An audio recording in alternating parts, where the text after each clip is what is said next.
क्या आपको बहुत ज्यादा सर्दी लगती है, मतलब दूसरों के मुकाबले कुछ ज्यादा ही? क्या आपके हाथ पैर रजाई में घुसने के बाद भी मतलब बर्फीले बने रहते हैं? हाँ, ये बहुत कॉमन शिकायत है। अगर इन सवालों का जवाब हाँ है तो ये शायद सिर्फ मौसम की बात नहीं हो सकती। बिल्कुल, ये अक्सर सिर्फ एक एहसास नहीं होता, बल्कि शरीर के अंदर चल रही किसी प्रक्रिया या किसी चीज की कमी का एक जरूरी संकेत हो सकता है। तो आज हम इसी गुत्थी की तह तक जाएंगे। हमारे पास शरद मिश्रा, जो एक होलिस्टिक और metabolic health educator, lab diagnostic expert, diet nutritionist और कंसल्टेंट फार्मासिस्ट हैं, द्वारा संकलित और शोध की गई कुछ जानकारी है।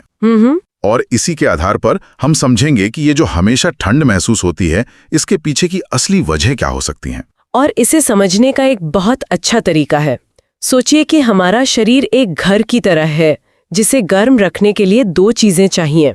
अच्छा। एक घर के हर कोने तक ईंधन पहुंचाने वाला सिस्टम, और दूसरा उस ईंधन को जलाकर गर्मी पैदा करने वाली भट्टी। वाह, ये तो बहुत बढ़िया एनालॉजी है। ईंधन डिलीवरी और अंदरूनी भट्टी। जी, आज हम देखेंगे कि कैसे इन दोनों सिस्टम में आई गड़बड़ी आपको ठंड का एहसास करा सकती है। चलिए तो फिर इसे सुलझाते हैं। सबसे पहले ईंधन डिलीवरी सिस्टम की बात करते हैं।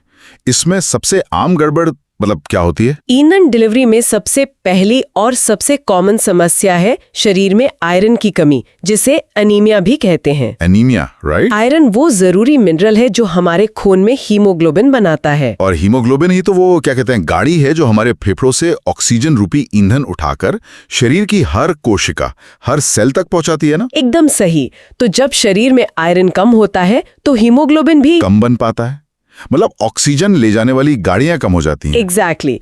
इसका सीधा असर ये होता है कि शरीर की कोशिकाओं तक पूरा ऑक्सीजन नहीं पहुंच पाता।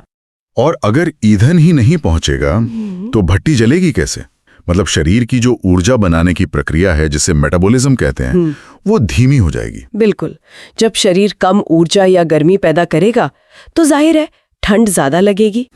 यही वजह है कि अनीमिया वाले लोगों के हाथ पैर अक्सर ठंडे रहते हैं, क्योंकि शरीर के इन बाहरी हिस्सों तक गर्मी और ऑक्सीजन की सप्लाई सबसे पहले कम होती है। ये बात तो मैंने भी महसूस की है। जैसे जब हम कोई फिजिकल एक्टिविटी करते हैं तो शरीर गर्म हो जाता है, क्योंकि ब्लड सर्कुलेशन तेज हो जाता है। जी। तो आयरन की कमी से ये सर्कुलेशन और हीट प्रोडक्शन दोनों पर ही असर पड़ता है। दोनों पर। अच्छा, तो ठंड लगने के अलावा और क्या लक्षण है जिससे कोई अंदाजा लगा सके? ठंड के साथ साथ अगर हर समय बहुत ज्यादा थकान महसूस हो रही हो, चेहरे पर पीलापन दिखने लगे और थोड़ा सा चलने या सीढ़ियां चढ़ने पर ही सांस फूलने लगे, तो ये आयरन की कमी का एक बहुत मजबूत संकेत हो सकता है। ठीक है, तो अगर किसी को ये लक्षण दिखें तो पहला कदम क्या होना चाहिए? इसका समाधान क्या है? सबसे पहला और आसान समाधान तो डाइट में ही है। अपनी डाइट में आयरन से भरपूर चीजें शामिल करें, जैसे पालक, चने, गुड़, खजूर। और नॉनवेज खाने वालों के लिए? जो लोग नॉनवेज खाते हैं उनके लिए रेड मीट आयरन का एक बेहतरीन सोर्स है। यहाँ पर एक बहुत ज़रूरी बात है जो शायद बहुत लोग मिस कर जाते हैं। मैंने पढ़ा है कि सिर्फ आयरन खाना ही काफ़ी नहीं होता, शरीर को उसे ठीक से अब्जॉर्ब भी करना चाहिए। आपने बहुत ही ज़रूरी पॉइंट उठाया। ये एक बहुत बड़ी गलती है जो लोग करते हैं। अच्छा। आयरन को शरीर में जज्ब होने के लिए विटामिन सी की सख्त ज़रूरत होती है।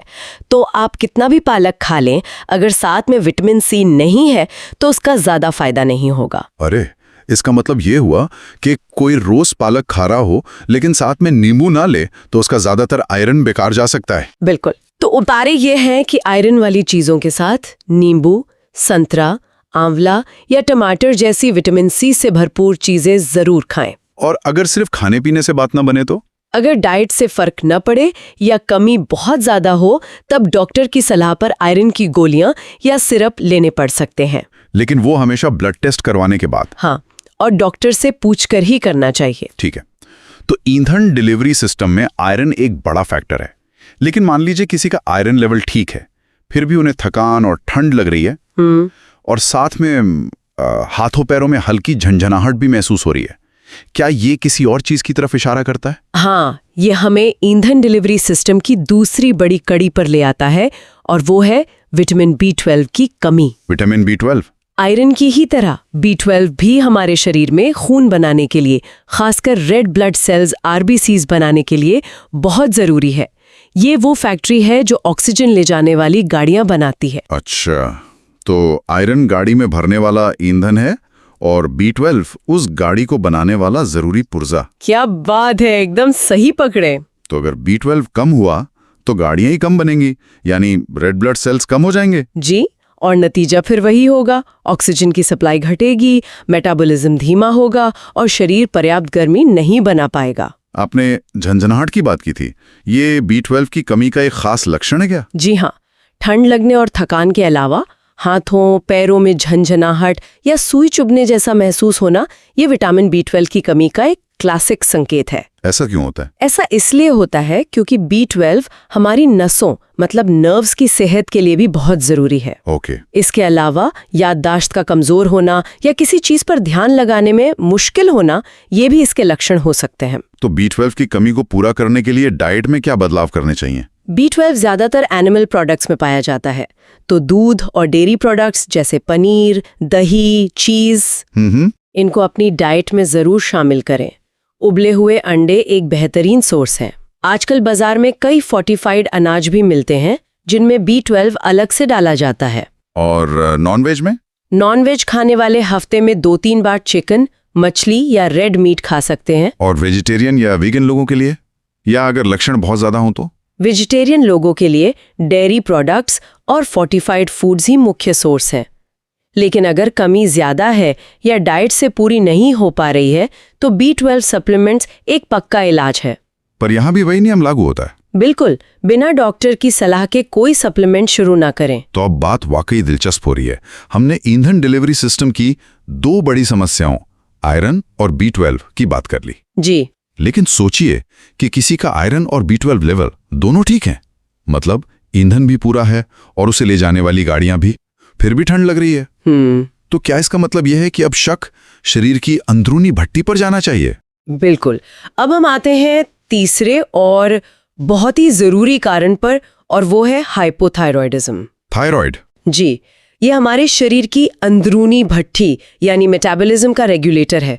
हमारे गले में एक तितली के आकार की छोटी सी थायराइड ग्रंथि होती है जो ऐसे हार्मोन बनाती है जो ये तय करते हैं कि हमारा शरीर कितनी तेजी से ऊर्जा जलाएगा। तो आप कह रही हैं कि किसी का वजन बढ़ना, बाल झड़ना और हर वक्त ठंड लगना, ये तीनों लक्षण एक ही चीज से जुड़े हो सकते हैं, मतलब गले में मौजूद एक छोटी सी ग्रंथि से। हाँ, ये तो किसी जासूसी कहानी जैसा लग रहा है। ये बिल्कुल वैसा ही है।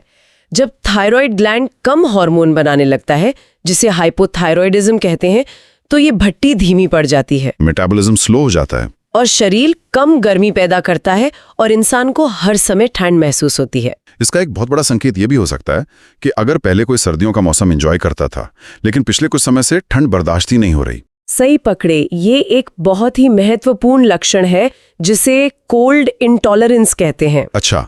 इसके अलावा जैसा आपने कहा, बिना ज्यादा खाए पिए वजन बढ़ना, बहुत ज्यादा बाल झड़ना या उनका पतला हो जाना और हर समय गहरी थकान महसूस होना, ये सब मिलकर हाइपोथायरॉयडिज्म की तरफ साफ साफ इशारा करते हैं। तो इस भट्टी को वापस तेज करने का क्या उपाय है? सबसे पहले डाइट की बात करते हैं।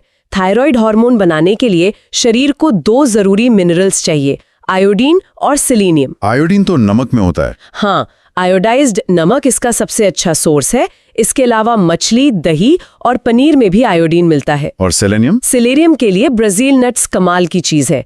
दिन में सिर्फ 2 खाने से आपकी दिन भर की जरूरत पूरी हो सकती है। अरे वाह। इसके अलावा सूरजमुखी के बीज और साबुत अनाज जैसे ज्वार और बाजरा भी अच्छे सोर्स हैं। लेकिन क्या थायराइड जैसी बड़ी समस्या को सिर्फ डाइट से ही मैनेज किया जा सकता है? ये थोड़ा मुश्किल लगता है। नहीं, और ये बहुत जरूरी बात है। डाइट एक सपोर्टिव रोल निभाती है, लेकिन अगर ब्लड टेस्ट में हाइपोथायरॉयडिज्म कंफर्म होता है तो इसे बिल्कुल भी हल्के में नहीं लेना चाहिए। मतलब दवा जरूरी है? बेहद जरूरी। डॉक्टर द्वारा दी गई दवा यानी थायराइड हार्मोन की टैबलेट को तुरंत और नियमित रूप से लेना बहुत जरूरी है। इसे नजरअंदाज करने से समस्या बहुत बढ़ सकती है। तो ये 3 बड़े कारण हो गए, आयरन, B12 और थायराइड, यानी ईंधन और भट्टी की समस्या। इनके अलावा भी कुछ और छोटे मोटे फैक्टर्स हो सकते हैं? हाँ, कई और भी हैं। जैसे एक है खराब ब्लड सर्कुलेशन। खून ही तो है जो शरीर के हर हिस्से तक गर्मी पहुंचाता है। अगर सर्कुलेशन ही ठीक नहीं है तो हाथ पैर ठंडे रहेंगे ही। कुछ लोगों की उंगलियां ठंड में सफेद या नीली पड़ जाती हैं, क्या ये उसी से जुड़ा है? जी, उस कंडीशन को रेनॉल्ड्स फिनोमिनन कहते हैं, जहां ठंड के संपर्क में आते ही उंगलियों की खून की नसें सिकुड़ जाती हैं और उनका रंग बदल जाता है। ये खराब सर्कुलेशन का एक एक्सट्रीम उदाहरण है। और शरीर के वजन का भी कोई रोल है?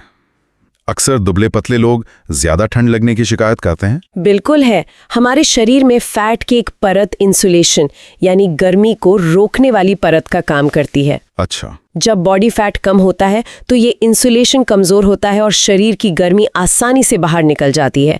साथ ही डिहाइड्रेशन भी शरीर के टेम्परेचर रेगुलेशन को बिगाड़ सकता है। एक और कनेक्शन जो मुझे बहुत दिलचस्प लगा वो है तनाव और चिंता का। मतलब हमारा दिमाग सच में हमारे हाथ पैर ठंडे कर सकता है। ये कैसे काम करता है? हाँ, ये हमारा एक बहुत पुराना सर्वाइवल मैकेनिज्म है। जब दिमाग को कोई खतरा महसूस होता है, चाहे वो असली हो या सिर्फ हमारी सोच में, तो शरीर फाइट और फ्लाइट मोड में चला जाता है। अच्छा, लड़ो या भागो वाला मोड? जी, उसे लगता है कि लड़ना है या भागना है। ऐसी स्थिति में शरीर खून का बहाव हाथ पैर जैसी बाहरी जगहों से हटाकर दिल, फेफड़े और दिमाग जैसे जरूरी अंगों की तरफ भेज देता है, ताकि वो पूरी क्षमता से काम कर सकें। एग्जैक्टली। और नतीजा ये होता है कि हाथ पैर ठंडे पड़ जाते हैं। हाँ, ये तो मैंने भी महसूस किया। किसी जरूरी प्रेजेंटेशन या इंटरव्यू से ठीक पहले हाथ एकदम बर्फीले हो जाते हैं, भले कमरे में कितनी भी गर्मी हो।